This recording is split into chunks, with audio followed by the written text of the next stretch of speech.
Assalamualaikum warahmatullahi wabarakatuh.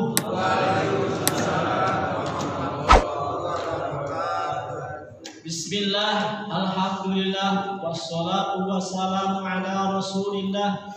La haula wa la quwwata illa billah. Asyhadu an la ilaha illallah wahdahu la syarika lah. Wa asyhadu anna Muhammadan abduhu wa rasuluh. Puji dan syukur marilah kita panjatkan kehadirat Allah Subhanahu wa taala.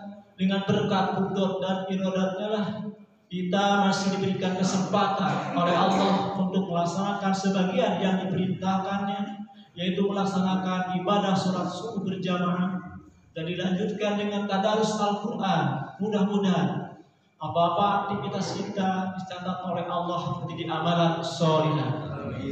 Tak lupa sholawat serta salam semoga tercurahkan dan terlimpahkan kepada pimpinan alam, Nabi yang mulia, Nabi akhirul zaman, Nabi Muhammad SAW beserta keluarganya, para sahabat, para tabi'in, para pengikut. Mudah-mudahan termasuk kita di dalamnya yang senantiasa mengikuti ajarannya sampai akhirul zaman. Yang saya hormati Bapak Ketua DKI beserta jajarannya, yang saya hormati Bapak Ketua RW 13 beserta jajarannya, yang saya hormati Bapak Mukarram Kepala Haji Adam, yang saya hormati Bapak Ketua RT 1-7 dan MBS beserta jajarannya, hadirin wal hadirat yang saya muliakan. Pada kesempatan ini saya akan menyampaikan tentang 5 ciri orang yang mendapat hidayah Allah Subhanahu wa taala. Di mana Allah Subhanahu wa taala berfirman yang sering kita baca setiap sholat. Malah mungkin bagi orang yang suka sholat 5 waktu dibaca 5 kali. Bagi orang 17 kali. Bagi orang yang suka sholat tahajud dibaca lebih daripada itu.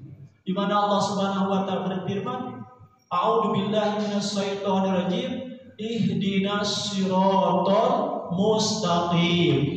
Tunjukilah kami jalan yang lurus. Kami memohon, tunjukilah kami jalan yang lurus dan teguhkanlah kami di jalan itu. Yaitu jalan hidup yang benar, yang dapat membuat kami bahagia di dunia dan di akhirat, serta dapat mengantar kami menuju keridhaan Allah Subhanahu wa taala.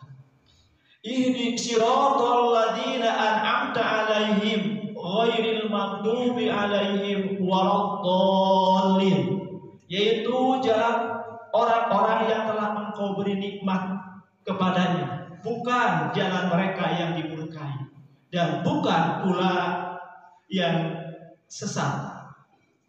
Quran surat Al-Fatihah surat ke-1 ayat 6-7.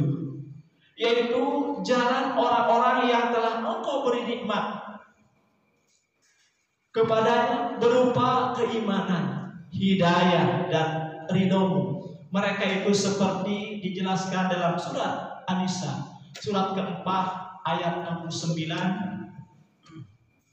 Para nabi yang dipilih Allah untuk memperoleh bimbingan sekaligus ditugasi untuk menuntut manusia menuju kebenaran ilahi. Siddiq yaitu orang-orang yang selalu benar dan jujur, tidak menodai dan oleh kebatilan. Syuhada yaitu mereka yang bersaksi atas kebenaran dan kebajikan melalui ucapan dan tindakan mereka. Sholihin yaitu orang-orang soleh yang tangguh dalam kebajikan dan selalu berusaha mewujudkannya. Jalan yang kami mohon itu bukan jalan mereka yang dimurkai dan bukan jalan yang tersesat. Ciri orang yang mendapatkan hidayah pertama adalah ia merasakan mudah untuk tidak berat melaksanakan kewajiban ketaatan kepada Allah dan menjauhi larangannya. Kita suka saumnya, Pak. Saumnya hebat, ya, saum sunatnya, saum Ramadannya, ya, saum sahur pertengahan bulannya, tanggal 13, tanggal 14, tanggal 15. Pernah kita merasakan sahur 14, 13, 15? Kadang-kadang dirancangnya, subhanallah. Menurut sahur Ramadan, sekarang tahu saya, sahur sunnah salat Kamis sering dia, nah 12, 14 pelajaran dikiranya. Subhanallah ya. Tadarusnya, tadarus Al-Qur'annya mantap. Alhamdulillah ya. Tadarus Al-Qur'an siap subuh mantap. Mantap Pak. Subhanallah, alhamdulillah. Maksudnya dengan izin Allah dan kudrat Allah. Kalau tidak ada izin dan kudrat Allah, tidak mungkin kita melaksanakan ibadah sholat subuh dilanjutkan dengan tadarus Al-Qur'an. Alhamdulillah kita bersyukur kepada Allah Subhanahu wa taala kita berada di GBA 1 di Masjid Muhajirin.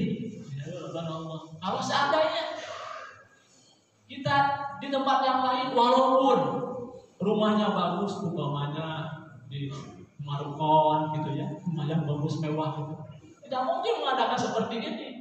Tapi dengan kudrat dan ibadat Allah kita dilahirkan, diberi hidayah oleh Allah di bojong soal. Dan Muhajirin tenano sebanjir masuk banjir. Alhamdulillah, barulah sebanjir ada setaranya. Nah itu berkat doa dari bapak-bapak sana. Berkat doanya. Kalau tidak ada doa, gitu kan, alhamdulillah, kita bersyukur kepada Allah ya. Walaupun rumah itu 21, 36, 45, alhamdulillah bersyukur kepada Allah. Allah akan menambah nikmat lagi kepada kita, yakin dengan yakinnya. Jadi tadarusnya Al-Qur'an mantap. Sholatnya, sholat mulai sholat wajib sampai sholat sunnahnya, subhanallah luar biasa juara. Ya, juara tidak sholatnya? Juara kita, alhamdulillah. Kita akan menjadi juara untuk mendapatkan surganya Allah Subhanahu wa taala. Dilanjutkan dengan sedekahnya mengalir. Suka sedekah? Sudah sekian hari suka. Nah insya Allah ya, kadang-kadang sedekah mah urang teh seminggu sekali, sebulan sekali, ya subhanallah. Nah awalnya asal mengalir, continue gitu subhanallah. Ya, benar daripada ente ya, amal yang paling baik. Karena banyak hadis yang menerangkan tentang orang yang sudah meninggal dunia, ingin kembali lagi ke alam dunia. Orang yang sudah meninggal dunia dikubur, ingin kembali lagi ke dunia. Apa yang dia minta? Apa yang kita melaksanakan? Yaitu untuk melaksanakan sedekah. Bukan melaksanakan sholat, bukan melaksanakan sahur, tapi dia ingin sedekah, gitu kan? Nah, gampang mungkin kita hidup di Allah memberi kesempatan. Mari kita astaghfirul khair untuk berbanyak sedekah. Kumaha orang teu harta, duit teu boga, bisa dengan sedekah yang paling rendah adalah senyum Pak terhadap umat dengan manusia senyum gitu kan, ketemu orang senyum gitu padahal Allah ya sedekah. Urang mah dia ningali jeung orang panggil jeung orang teh kumaha juga rusieun wae gitu. Qur'an juga rusieun gitu. Luar senyum jeung mendut wae subhanallah. Tapi senyum itu adalah ibadah sedekah termasuk itu ya. Suka mah senyum Pak? Alhamdulillah. Ada senyum terus ya? Subhanallah. Ya, senyum Pak terus ini subhanallah kan kalau senyum terus misalkan beloknya. Kedua, kalau mendengar nama Allah disebut, cintanya kepada Allah bertambah, hatinya bergetar. Di mana Allah Subhanahu wa taala berfirman, "Innamal mu'minuna alladzina idza dzukirallahu wajilat qulubuhum wa idza tuliyat 'alaihim ayatuhu zadatuhum imana wa 'ala rabbihim yatawakkalun." Innamal mu'minuna alladzina, sesungguhnya orang-orang yang beriman adalah mereka yang apabila idza dzukirallahu wajilat qulubuhum, disebut nama Allah gemetar hati mereka. Suka kita apabila disebut nama Allah gemetar hati kita? Allahu Akbar. berarti masih ada keimanan. Namun seandainya ada yang mengucapkan Allahu Akbar tidak bergetar hatinya, harus dipertanyakan keimanannya. Gitu Bang. Ya, orang yang beriman apabila mendengar asma Allah bergetar hatinya. Wa ida dzukirallahu wajilat qulubuhum, disebut nama Allah gemetar hati mereka. Alhamdulillah. Misalnya kan kalau mendengar asma Allah kita tergetar hati kita. Misalkan ada di masjid tergetar, kita ingin sholat ke masjid, subhanallah. Ya. Wa idza tuliyat alaihim ayatuhu, dan apabila dibacakan ayat-ayatnya kepada mereka, zadatuhum imanan, bertambah keimanannya. Namun dibacakan ayat-ayat Allah, tadi kita beberapa ayat sudah dibacakan ayat Allah, sok bertambah keimanan kita tuh. Alhamdulillah. Lamun orang bertambah kadang iman teh naik, kadang turun. Lamun orang iman naik, segala perintah Allah langsung dilaksanakan. Namun orang ke imannya turun, maero eta mah. Apa maero? Maero maream. Kade, ulah maero. Maero. Maream. Jangankan orang yang setingkat ustaz gitu ya, apalagi setingkat kita, bukan ustaz, bukan kiai, bukan ulama, banyak paerohnya mereka, pemotos capek, terus olahraga, luar biasa, kadang-kadang supaya paerohnya mereka terus capek. Mudah-mudahan berdoa kepada Allah. Mudah-mudahan ketika dibacakan ayat-ayat Allah bertambah keimanan kita. Amin ya Allah ya Rabbal alamin. Wa ala rabbihim yatawakkalun, dan hanya kepada Tuhan mereka bertawakal. Kita urusan masalah keduniaan, masalah kesehatan, masalah apapun, kita harus bertawakal kepada Allah yang memberi kesehatan, yang memberi rezeki kepada kita. Sok tawakal ke Allah. Tawakal Allah terang. Alhamdulillah, syukurlah kalau tawakal kepada Allah. Takut kepada Allah, buktinya menahan dirinya dari yang haram, mengendalikan dirinya dari dosa. Takut ke Allah tuh, benar takut ke Allah. Jika itu takut siapa ya kepada Allah. Benar takut kepada Allah, namun takut kepada Allah, buktinya menahan dirinya dari yang haram. Lamun aya haram tanya, aya naon? Apa? Tanggal gedang, buah gedang punya orang lain dialah. Terus dibagikan ke orang lain, haram tak? Tak boleh, kata haram. Oh, udah bahulah dengan orang yang obatan mereka Allah saja. Orang terpelan ayah buah ketika tepel, terus salah satu orang dari bawah kayu dimakan ke orang teh, kata haram haram. Kan apa kan haram namanya? Kena tobat teh. Tobat teh lo kade. Tambah akhirnya terus buah itu tambah buah-buahan tetap diambil. Berbeda dengan haram walaupun apa baturan. Tetapi orang berbeda. Orang masa sangeunana abah baturan ieu cenah gitu. Wah haram cenah. Padahal haram kade. Kudu terpenta gitu. Minta diri dong. Rumahnya dibagikan ke urang di masjid. Barang haram, tapi haram.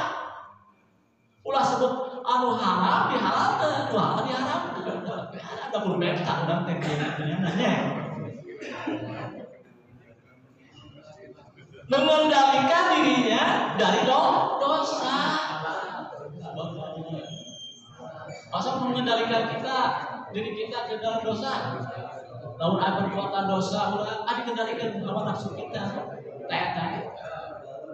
Ningali wajah perempuan cantik, sok ningali terang.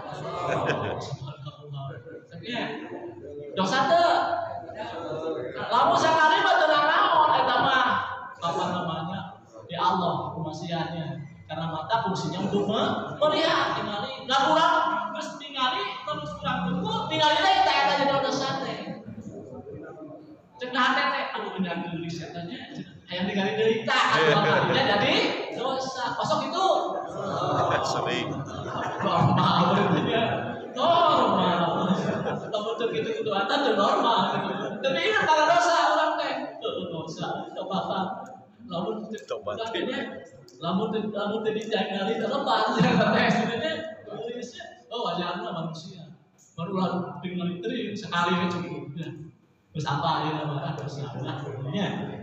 Bertambahnya iman karena menyimaknya dengan baik, menghadirkan hati, merenungkannya, menemukan makna yang belum diketahui, mengingat apa yang telah mereka lupakan, memunculkan kebaikan, memunculkan kerinduan kepada kemuliaan Allah, memunculkan rasa takut berbuat dosa, memunculkan rasa takut terhadap azab Allah. Bertawakal artinya menyandarkan hati kepada Allah dalam mendatangkan kemaslahatan dan menolak kemudaratan. Tawakal adalah pendorong kepada sebuah amal. Hatinya takut sehingga menjauhi larangan Allah, mengerjakan perintah-perintah Allah, mendengarkan dan menghadirkan hati untuk mentadaburinya.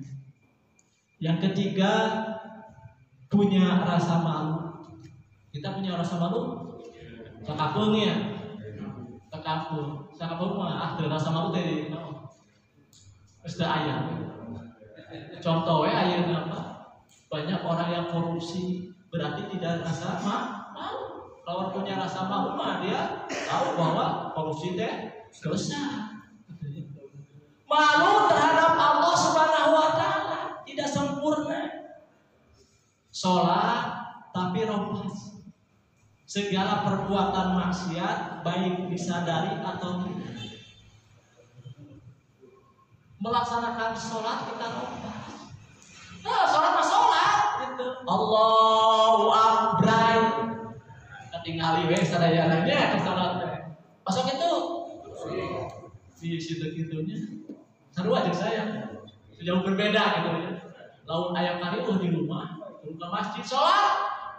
Naon alun tadi cari sholat saya dibicarakan di rumah teh. Kabawa teh ke sholat. Pasok itu. Jauh berbedanya. Seperti itu Pak. Nyarios awon tak sholat, sedangkan sholatnya inna sholata tanha anil fahsya'i wal munkar. Sesungguhnya sholat itu mencegah dari perbuatan keji dan munkar. Ketika setelah selesai sholat nyarios awon, pasok itu aduh subhanallah kumaha ya. Begitu assalamualaikum bener dikir. Kalau di masjid nyarios ngomongkeun batur. Pasok itu tadi dipertanyakan sholatnya, kata dia inna sholata tanha anil fahsya'i wal munkar. Sesungguhnya sholat itu mencegah dari perbuatan keji dan munkar. Kenapa tuh suka ngomongkeun batur atau nyarios akhlak?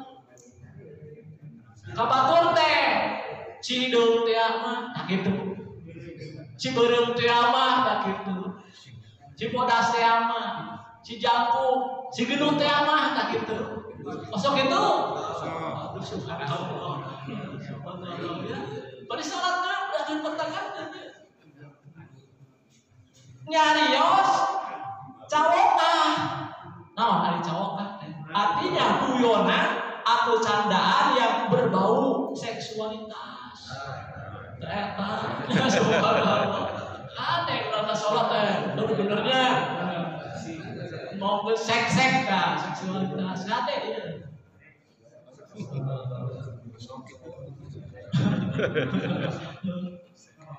Sholat tapi sotap. Nah sholat bertengkar, membentak. Nah sholat teh urang saserta apa ya kayak budak kayak si budak masa gitu. Tersalat di masjid, datang ke rumah di porotan puisi, dibentak istrinya, menolak lagi, berkesolat, bapak tahu, dan kesekian dan berarti. Aya wae Pak begitu.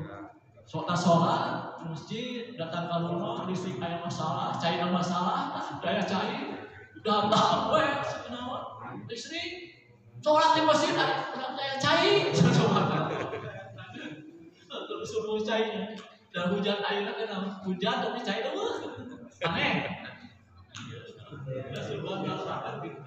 Kade bapak suka sholat di masjid, tapi ke rumah istri melototan karena cai, bapak juga melotot, nggak bencet, istri nggak boleh itu Pak, dosa. Karena sholat barusan, atau ladang sholat yang mana? Ada jawabannya, jangan kayak ujian di Allah, sabar ya orang itu, sabar gitu. Jangan sampai kita sholat tapi suka membentak, bertengkar, meninggikan suara. Ada tak? Tak sholat udah, ya. Terus dikir, tas dikir teh, cicing orang di situ. Meninggikan suara, kagak kuat untuk dikir, dosa teh. Dosa Pak, ingat subhanallah kade, orang tak sholat dia. Ulah sampai meninggikan suara. Kamu tak sholat, aku tersolat. Kamu berngaji, tak boleh gitu. Kan orang tak ingin diterima sholat. Ulah sholat, udah kita sholat deh. Jangan meninggikan suara. Sholat tapi asapmu. Nah asapmu mengutuk, mencaci maki. Tanya, mau sikap kita. Tadi jelasnya. Mencaci maki dengarkan kabar keluar. Kebenaran bisa digawe gitu. Masa gitu? Kalau udah kayak manujuk gitu kan. Kalau digawe, tak sholat, digawe, dia dalam kekir gitu ya. Itu ngomong kumaha gitu. Tapi ngomong nanti diganjelieun. Tak dosa. Masa gitu? Subhanallah, maki-maki gitu. Mencela Pak. Suka mengejek, suka memfitnah, nansut asok, sholat tapi alkohol tuh membunuh, berbantah-bantahan, bertengkar, sholat tapi jahalah dan akar istilah jahiliyah adalah bentuk kata kerja pada kata jahalah, yaitu memiliki arti menjadi bodoh. Bodoh bersikap dengan bodoh atau tidak peduli. Yang tidak berfaedah, suka berbohong. Masa nggak bohong udah? Masa nggak bohong? Sakapunnya, subhanallah gitu. Malu sholatnya, tidak khusyuk. Malu sedekahnya, susah. Malu tadarus Qur'annya, malas. Malu sholat sama dengan anaknya. Kita berdoa kepada Allah, ya Allah, tunjukilah kami jalan yang lurus, yaitu jalan orang-orang yang telah Engkau anugerahkan nikmat kepada mereka, bukan jalan mereka yang diberkahi dan bukan pula jalan mereka yang sesat. Tadi sudah ihdinas siratal mustaqim. Kita berulang-ulangnya ayat tadi dibaca. Maksud dibaca ayat teh. Tapi artinya itu apanya? Eta. Lalu apa artinya mah? Mau ayat sholat langsung teh sholat teh kalau mau. Menolak ya. Yang keempat, rajin tolakul ilmi di masjid-masjid ilmu. Maka Allah akan mengangkat derajat orang yang bertolakul ilmi dan mengajarkan ilmu. Allah berfirman di surat Al-Mujadilah, surat ke-58 ayat 11, ya fa'illahul ladina amanu minkum walladina utul ilma darajat. Allah akan meninggikan beberapa derajat orang-orang yang beriman di antaramu dan orang-orang yang diberi ilmu pengetahuan ilmu beberapa derajat. Orang yang berilmu dimudahkan jalan ke surga. Jadi perlu menjadi tolong ilmu teh, perlu supaya kita dimudahkan ke jalan surga. Hadis riwayat Muslim. Ilmu akan kekal dan bermanfaat bagi pemiliknya walaupun telah wafat. Lamun kita punya ilmu akan kekal walaupun kita sudah meninggal dunia. Mudah-mudahan kita beri ilmu oleh Allah, karena Allah balighu anni walau ayat, sampaikan apa yang sudah didapat dariku walaupun satu ayat. Oh, saya nyampaikan ke keluarga kita kade ya kabatur mematahan hari ke keluarga orang dan mematahan nya matahan we kumaha carana ngaji Quran udah di rumah coba kadengareun ku anak dan istri kita. Kosong itu sakapunnya kapur turun gitu kan. Mau kita turun mah tidur deui we subhanallah ya. Nah, bukti taat kepada Allah Ta'ala memerintahkan atau meminta tambahan ilmu. Di nama Allah Subhanahu wa taala berfirman, "Wa ta'ala Allahul malikal haq wa la taglajal bil Qur'ani min qabli ayyaqdo ilaika wahyu wa qur rabbi zidni ilman." Maka maha tinggi Allah, raja yang sebenar-benarnya raja, dan janganlah engkau Muhammad tergesa-gesa membaca Al-Quran sebelum selesai diwahyukan kepadamu, dan katakanlah, ya Tuhanku, tambahkanlah ilmu kepadaku. Quran surat Toha surat ke-20 ayat 114. Oh, so kita minta kepada Allah ditambahkan ilmu. Nah, jadi Robi Jignil, ya Allah tambahkan ilmu yang bermanfaat, bermaslahat untuk diamalkan dalam kehidupan sehari-hari. Minta ke Allah. Yang punya ilmu Allah, yang punya rezeki Allah, yang atas semua, yang punya kehidupan kematian Allah. Jadi minta kepada Allah.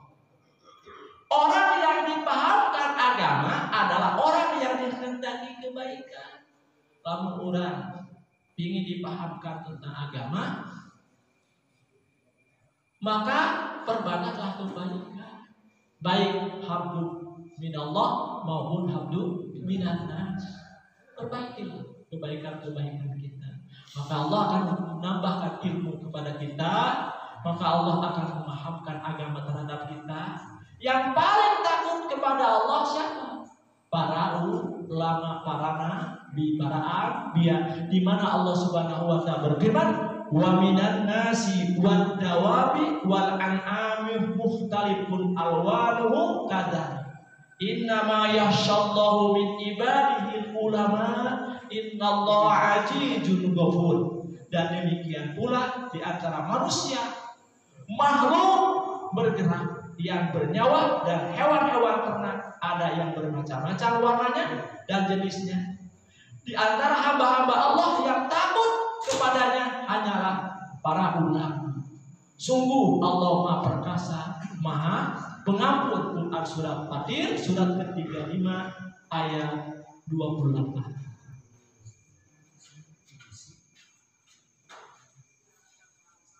Yang kelima, yang terakhir, senantiasa istiqomah, konsisten dalam melaksanakan ibadah terhadap Allah Subhanahu wa taala.